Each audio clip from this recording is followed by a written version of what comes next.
Se le puede dar respuesta a estas dos argumentaciones, según Feldman. Por un lado, dice, es cierto que hay docentes que tienen algo innato, algo natural, que los hace ser empáticos, que los hace ser claros a la hora de exponer algún conocimiento.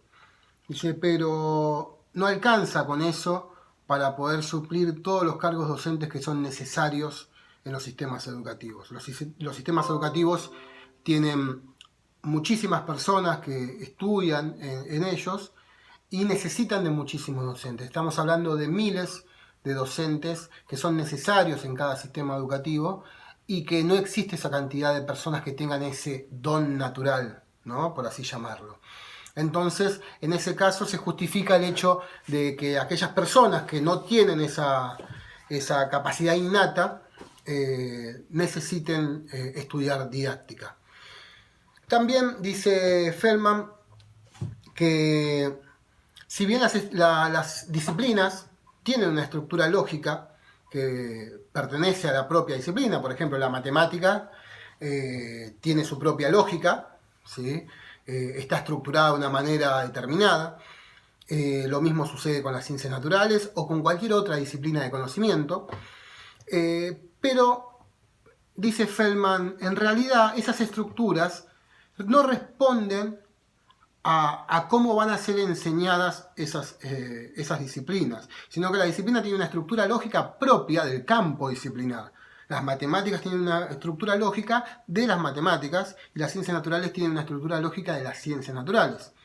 Pero esa estructura lógica no está pensada porque los científicos que están dentro del campo de conocimiento disciplinar no están pensando en cómo su conocimiento o cómo el conocimiento que se va creando, que se va construyendo en la disciplina, no se preocupan en saber cómo eso se va a enseñar después en las escuelas.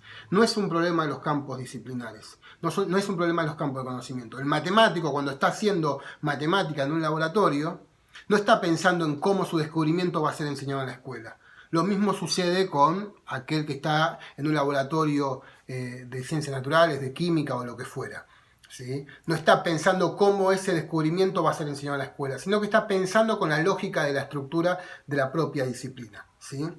Además, cuando uno habla sobre una disciplina, cuando un experto de la disciplina, un matemático, un biólogo, un historiador, habla con un par, con un colega, ¿sí? Que pertenece al mismo campo disciplinar, puede comunicarse de manera clara, ¿sí? Porque ambos utilizan el mismo código de lenguaje, ¿sí? Los matemáticos hablan en el mismo código matemático, los biólogos hablan en el mismo código de biología, ¿sí? Los historiadores hablan como historiadores y utilizan conceptos y códigos que son propios, lo que se llama jerga comúnmente, que son propios a la disciplina. Los estudiantes no necesariamente tienen que conocerlos, en general no los conocen. Pensemos, un estudiante de primer año de la secundaria no tiene por qué conocer los códigos y la jerga que se utiliza en la medicina para poder aprender ciencias naturales, ¿sí? Cuando yo le estoy enseñando como profesor de ciencias naturales de primer año del secundario a un estudiante cómo funciona el aparato digestivo, ese chico de 11, 12 años no tiene por qué conocer los códigos lingüísticos que utiliza un biólogo o un médico en el campo disciplinar, en la ciencia. ¿Se entiende? Entonces, para poder enseñar es necesario utilizar ciertas estrategias para que ese conocimiento científico llegue al aula sin ser deformado.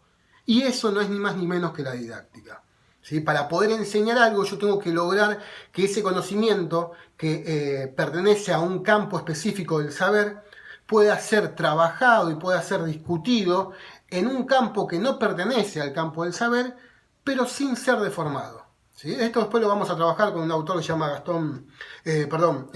Chevalar, Yves Chevalar, que va a hablar justamente de cómo el conocimiento científico llega al aula, cómo lo enseñamos, pero con un detalle menor, sin modificar el conocimiento, ¿sí? Sin hacer que lo que nosotros estamos enseñando en el aula sea distinto a lo que realmente es en la ciencia. Y esa es una tarea que no es para nada fácil, ¿sí? Entonces Feldman va a plantear que eso es lo que la didáctica le va a brindar al docente, ¿sí? Va a decir, ¿es necesario que un docente sepa mucho la disciplina? Por supuesto. Nadie puede enseñar nada que no sepa. Para enseñar matemáticas, tengo que saber matemáticas. Si voy a enseñar factoreo, tengo que saber factorial. Tengo que saber qué es el factoreo y cómo factorial. Si voy a enseñar derivadas, tengo que saber lo que es derivada. Si voy a enseñar el comportamiento de una célula, tengo que saber qué es una célula. Si no, no lo puedo enseñar. Pero con saber eso no alcanza. Además, tengo que saber otra cosa más. Por eso la importancia de la didáctica, dice Feldman. Y además va a plantear que desde que la enseñanza se institucionalizó, desde que pasó a ser parte de la escuela, ¿no? Una institución específica, el docente no tiene únicamente como única tarea la tarea de enseñar, ¿sí? El docente cumple otras tareas distintas, además de enseñar, que tienen que ver con cuestiones administrativas, que tienen que ver, por ejemplo, con la cuestión de la planificación. Si decimos que la enseñanza es intencional, quiere decir que tiene un objetivo. Si tiene un objetivo, nosotros tenemos que planificar cómo vamos a lograr ese objetivo. Para lograr ese objetivo, en esa planificación nosotros tenemos que seguir ciertas pautas, ciertos pasos que son normativos, ¿sí? Hay un montón de conocimiento normativo y legal que es necesario conocer y que el docente necesita conocer, ¿sí? Eso más que nada en el caso de la enseñanza institucionalizada, que es la gran mayoría de la enseñanza que se da. Básicamente ese es el planteo que nos va a dar Feldman. La idea también es empezar con este texto para poder justamente empezar a pensar nuestra función como enseñantes, ¿sí?